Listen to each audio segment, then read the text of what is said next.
Hola, buenas. Hoy vamos a repasar rapidito el tratamiento que hacemos sobre todo en la frecuencia presente en la fibrilación auricular, ¿sí? No solamente la frecuencia, sino también el ritmo, y vamos a hablar sobre la estrategia con los anticoagulantes, ¿sí? Hacer la anticoagulación oral. Bien, como nosotros vimos en clases pasadas, la terapia antitrombótica está presente porque muchas veces esos pacientes tienen muchísimo riesgo de desarrollar distintos cuadros trombóticos, principalmente la ACV, ¿sí? Entonces, por un lado, nosotros tenemos la estrategia del control de la frecuencia y por otro lado tenemos la estrategia del control del ritmo. Entonces, básicamente, el algoritmo se trata, sobre todo cuando vamos a hablar sobre la fibrilación auricular, la FA, es que si es nueva o de reciente presentación y el paciente tiene un curso inestable, o sea que tiene compromiso hemodinámico, nosotros sí o sí tenemos que hacer la cardioversión urgente, ¿sí? Pero si el paciente es estable, si el paciente vino a la guardia y está estable, ¿sí? Nosotros hacemos primero el control de frecuencia, después la anticoagulación, ¿sí? Y después yo puedo considerar la cardioversión. Bien, para que podamos entender ese contexto, todo se trata del tiempo de la presentación y cómo se presenta el paciente. Para hacer el control de frecuencia, nosotros tenemos los beta bloqueantes, la última guía nos indica, ¿no?, que los fármacos que se utilizan son los beta bloqueantes o antagonistas cálcicos, que en ese caso sería verapamil o diatiazem, ¿sí? Y el beta bloqueante metoprolol. Podríamos ingresar incluso con digoxina y amidalarona, sobre todo en un paciente que, por ejemplo, tiene insuficiencia cardíaca. Yo no le voy a poder brindar, no le voy a poder hacer una terapia con antagonistas cálcicos porque empeora la insuficiencia cardíaca. Entonces, en ese caso, le tendría que dar digoxina o incluso amiodarona, ¿sí? Cambiar esos fármacos. Pero básicamente hacemos el control de frecuencia porque los beta bloqueantes y los antagonistas del calcio me van a dar sobre todo una frecuencia baja, ¿sí? Si el paciente no tiene obviamente compromiso en una FEI, porque eso va a depender de la FEI sobre todo, porque si es menor a 40%, tenemos una insuficiencia cardíaca con fe reducida, y entonces no le podía dar antagonistas. Entonces ahí el objetivo de la frecuencia cardíaca sería menor a 110, ¿sí? Después hago la anticoagulación con heparina no fraccionada, ¿sí? Vía intravenosa. Eh, y obviamente aquí si se produce el ingreso y la cardioversión, sobre todo si se considera la cardioversión, está bueno que el paciente tenga la heparina no fraccionada, ¿sí? Y después yo puedo considerar la cardioversión. Entonces, ¿cuándo voy a considerar la cardioversión? Es un tema sumamente importante. Bueno, yo voy a considerar la cardioversión cuando yo tengo una FA menor a 48 horas y riesgo bajo de ACV. Hago una cardioversión y considero si eléctrica y o farmacológica, ¿sí? Y considero también la presencia de la anticoagulación ahí por 4 semanitas, ¿sí?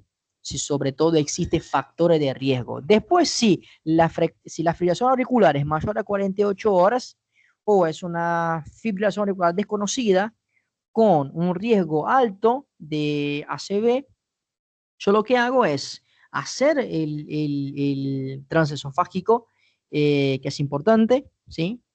Para identificar si el paciente tiene un trombo, sobre todo en la aurícula izquierda. Y también otra forma es que más allá de hacer el transesofágico, yo también ingreso con la anticoagulación empírica oral antes que salga el estudio, por 3 semanas o más, y ahí después considero la cardioversión, ¿sí? La cardioversión, y sigo con anticoagulantes por 4 semanas. Otros fármacos también que son importantes, sobre todo para el mantenimiento eh, del ritmo. Nosotros tenemos ahí fármacos antarrítmicos que son importantes, que es la miodarona, como yo les comenté, y por otro lado, los del grupo 1C, que es la flecanida y la propafenona, ¿sí?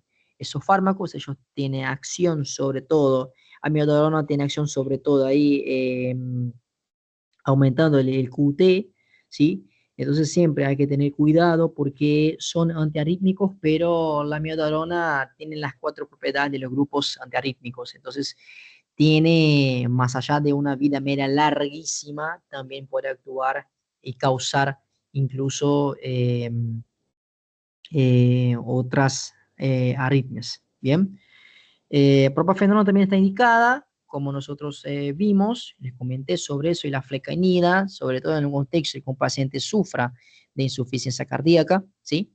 Entonces, no le voy a poder dar los antagonistas cálcicos porque no está contraindicado en ese contexto, y ahí tiene esas opciones, incluso también la digoxina. Entonces, bueno, para que tengan en cuenta, ahí está más o menos dilucidado el tratamiento, algoritmo, para que puedan pensar sobre el control de la fibrilación auricular y cómo ingresamos con la anticoagulación, ¿sí? Es importante tener en cuenta que hay que evaluar, sobre todo si el paciente tiene alguna contraindicación para los antiarrítmicos, como yo les comenté, y también para la heparina no fraccionada, ¿sí? Porque tenemos otras opciones, como la heparina de bajo peso molecular y el fundaparinox. Bien, bueno, y sobre el tema de la anticoagulación oral, ustedes van a ver acá que es importante hacer el Shadvax, sí, esa escala de Shadvax es sumamente importante, porque lo que me dice es el riesgo, ¿sí?, que esos pacientes se tienen a desarrollar cuadros embólicos. Y el HAS-BLED es el riesgo de sangrado, de desarrollar hemorragias, ¿sí?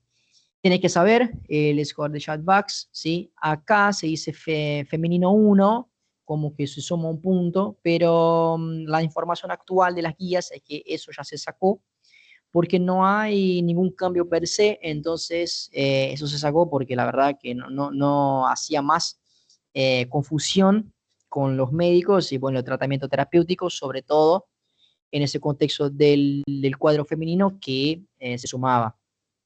Entonces, bueno, ¿cuándo hacemos la anticoagulación oral? ¿Cuándo hacemos? Cuando todos los pacientes que tienen FA valvular, pues el riesgo de ACV es muy alto. Entonces, una contraindicación importante en el contexto de una FA es que si el paciente tiene una válvula protésica mecánica, yo no le voy a poder dar, por ejemplo, apixaban, rivaroxaban, edovaxaban o dabigatran, ¿sí? Apixaban y rivaroxaban que tiene efecto directo sobre el factor 10, ¿sí? Y dabigatran sobre el factor 2, que es la trombina. Entonces, en ese caso del contexto, que ese paciente tenga una válvula mecánica, yo no le voy a poder dar este tipo de tratamiento y tengo que evaluar cuáles son los otros posibles. En ese caso teníamos la warfarina, ¿sí? Por un lado, que es importante, pero siempre tener en cuenta el control del ring. Así que bueno, chicos, nada, así al grano, al pie, ahí están algunos fármacos que se pueden utilizar para el mantenimiento antiarrítmico, ¿sí? En algunas situaciones, sin cardiopatía estructural, pues le puedo usar propafenona y flecainida, ¿sí?